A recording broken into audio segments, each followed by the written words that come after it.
what's going on, everyone? It's Mutator. I'm going to be bringing you this Game 2 in this historic match between TMNT2 and Masters of Myth. This is, I guess you can say this would be the, well, it's the DE2 at any rate in the top bracket. These are the two remaining teams in the top bracket. So the loser of this is going to face NCR in the bottom bracket finals. Masters of Myth are already up 1-0. As I said, it's, what did I say? Game 2. That's what I said it was. Yeah, what's the name of this map? In the midst of the, I don't know, Fortro? I don't know. I don't know. You'll see. I'll post a link to the recording. It'll say the map, the name of the map, but it's a third-party map. Territories is the name of the game. And it's actually kind of an interesting layout, as this map has a bunch of these craters. Or not exactly craters, but they look like craters on the overhead. Some of them are raised, some of them are impressions in the topography. And there's a few trees here and there. There's not a whole lot. It's mostly around the perimeter of the map, but like once you get into this is where most of the action typically tends to be, is in this mid area, and we've seen some really close games on this map in some previous tournaments. So yes, TMNT is going to be led by Giant Killer General. Helicopter Monkey Pilot is on the team. He's been on a bunch of different teams in the past. Some I can't think of right now, but there was a historic Myth World Cup team that he was a part of that I can't remember for some reason. But Captain's on the team. I think Captain was on Name Changers at some point. Kruniak is no surprise there. He typically does tend to team with Giant Killer General. Osmodian, another non-surprise, teaming with GKG. Dak, another non-surprise. And Eastwind's actually a pretty good friend of GKG, so that's non-surprise either. And Kryptos is actually teamed with him a lot too, so yeah, that makes sense. Masters of Myth, though, is kind of a new phenomenon. I haven't really seen a team with these players teaming up before that I can remember. Rat King is going to be captaining for them, and he's actually stepped up within the past few years to take on the captaining role and try to make a name for himself within the echelons of Myth's elite. Arsenic is going to be joining him with Shadow, a couple of Euro players, Blonde, Game on. Rar, Slate, Argos, and Adrenaline, who I believe is Canadian. So, and Adrenaline's actually been historically, I think I want to say he's been with Name Changers historically as well, but he's actually on Masters of Myth at this point. So this map, it looks like it's going to be a heavy Tro map as well as Fetch map for both teams, I would imagine. As, well, I might be wrong about that. How many Fetch do we have here? Looks like 4. Where's all the other Fetch? Ah, here we go. Looks like Slate captured and Rar are going to be splitting all 8 Fetch for Masters of Myth. And actually a lot of Mauls here, surprisingly enough. Eastwind and Captain going to be splitting. Oh no, Kryptos. Flag captured. So Captain and Kryptos captured with 2 Fetch apiece. Eastwind and Kruniak with 2 Fetch apiece. I actually like what TMNT is doing here a lot more than I like giving one player 4 Fetch. I think giving one player 4 Fetch is too much. So I would give TMNT the edge coming into this. Territories, so it's not going to be flag rallies, so disregard the logic of the previous game. In this game, whoever owns the most flags by the game's end will win this game. So there will likely be a sudden death phase if there is a tie-in flags, or I don't know. There typically aren't the tie-in flags, but if there's contested flags anywhere on the map, there will be a sudden death phase at the end of this game. Some Solace going to be for dissuading Tro, and possibly to semi-countered the Fetch, although Fetch basically owned Solus and basically every artillery unit, including mortar dwarves, which we see here from MoM. 4 mortar dwarves to be precise, which I don't know how wise that is coming up against Fetch.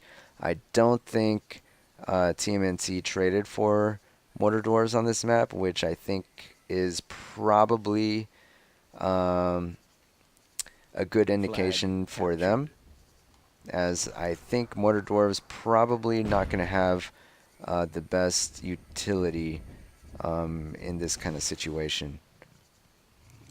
We actually hear some fetch, as they are going to basically engage each other, as we see here. Basically 4 players with fetch squaring off against 2 players with fetch, and I think I know how that's going to happen, how things are going to go down. Although with adrenaline running in, he's going to try to make things happen. Although this spider pack is going to hopefully try to trap him. Well, hopefully for TMNT anyway.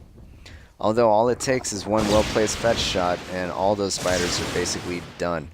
GKG is going to run in with his tro and try to stave off adrenaline while his 4 players can focus on decimating the 2 players from MoM. We'll see exactly how this happens. The lines are drawn, players are feinting, moving in back and forth, and actually some health is being shot away from adrenaline, although Tro do have a high resistance to just about everything. So shooting the Tro with fetch doesn't necessarily do a whole lot, but if you're not doing anything, hey, why not?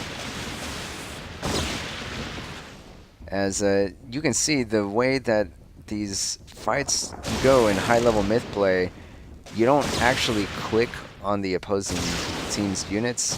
You control click and hope for a bounce. So you try to extend the range in that way. As it looks like Rar taking some damage on that fetch. So I think MoM is going to possibly back up. As Shadow's basically yelling at Rar. I'm not sure what's happening. Is there stuff going on? What's happening here? 100%. I don't know what's going on. And adrenaline asking for Rar's fetch since it is so low. I'm not sure where is Blonde exactly that everyone's yelling at him. I don't know. He's up here. I don't know what's going on. Oh, he has the mortar dwarves. I guess they're going to try to take out those berserks, but I don't know. I think that's going to put them at a disadvantage, Blonde being out like that. As GKG is going to run in with his Tro and basically make short work with this fetch right behind him, backing him up and softening up these units, as we see almost the entire force from MoM just decimated almost instantaneously. As adrenaline already with half health on one Tro, less than half, maybe a third of his health. Let's look at these numbers really quick. 95, 79%, 77%, and falling. As where are these casualties coming from exactly? I'm not sure. It's probably these Tro just messing stuff up. As yep, they're gonna take out adrenaline pretty much instantaneously. With their melee gone, MoM don't have much left. Those mortar dwarves are actually kind of paying for themselves, but they're going to be taken out immediately. They did manage to soften up some of that, some of those berserks there, but at that point, I think it was just a little consolation prize, as MoM's basically out of the game. Adrenaline's going to run around and do what he can, but he's going to be shadowed basically all game long by GKG. As well, there are some mauls here, but I don't know. GKG might still brave the Solus, as Osmodian's going to send in the spiders. Adrenaline's hoping for some cover from the Solus, but the spiders are going to run up on that impassable terrain. And even though the Solus are going to deal some damage to GKG, their days are numbered, as GKG is going to attempt to dodge some of these javelins, but I don't think Adrenaline can do a whole lot, as he is shadowed now by Hump and everyone else. It's not looking great for 5 Masters of minutes Myth, remaining. as all they have basically are a couple of Mortar Dwarves and some Berserks. And TMNT basically has their almost their entire team intact, as Flag captured. 83% of their team. Adrenaline is going to run in and maybe kick a couple of these fetch, some of these high cost units. And GKG is going to be blocked by his own fetch, but they managed to stone Adrenaline, and GKG is going to finish off the job with his free Flag tro that captured. managed to squeak on by. He's going to run in and try to get in the way of these mortars. He's going to end up taking some damage, but Flag he isn't going to captured. be stoned, so he's going to run out with his life intact. And all of those. See, this is what happens. This is what happens. What just happened there is the Tro run up into your face, and you think, oh, Tro wants to run up. Okay, I'll just send all my melee in and take him out. While your melee runs in, and they all clump up around the Tro, and then 4 fetch just zap them all at once. The Tro aren't going to be damaged, and all of your units are going to be blown up in one shot, basically. And that's basically what happened this game. So GKG fires right back. Team NT are still in the match, 1 game apiece at this point at the end of game 2. As we can see, 24 kills, only 2 losses, 116 damage. That's going to be pretty incredible. Higher than anyone else, as we can see, as we've seen in previous tournaments. GKG can and does take matters into his own hands, where he captains, takes the power units, and just tries to make something happen by himself, with or without his team. His team will back him up, but he takes the initiative and tries to get things done by himself. Interestingly enough, despite being eliminated, Rat King's team did have 1 flag at the end of this game. Yeah, let's look at some of the numbers. Why not? Osmodian splitting even. He did have spiders. Those are soft. 9 kills, 9 losses, 30 damage, respectable. Eastwind, 31 damage, 12 kills, 2 losses. Kruniak with no losses, 43 damage, 8 kills. Cryptos, and actually nobody else had losses on the team. I don't even think Dak played, so I guess they're rotating players. Arsenic sitting out again. So yeah, I guess they are rotating. But interesting. For Rat King's team, yeah, things just fell apart. 0 kills for Rat King. 0 kills for Blonde. 1 kill for Adrenaline. 2 damage. He had 2 tro, and he wasn't able to get anything done. His team just, I don't know. His team collapsed, and he was all by himself, and he couldn't do anything. He tried to kick a fetch, and I don't know. Things just didn't work for him. Things just didn't work out for Masters of Myth this game, actually, generally speaking.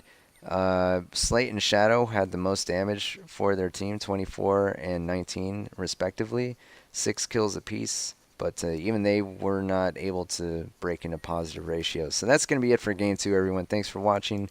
As stick around, and we'll move into Game 3 coming right up.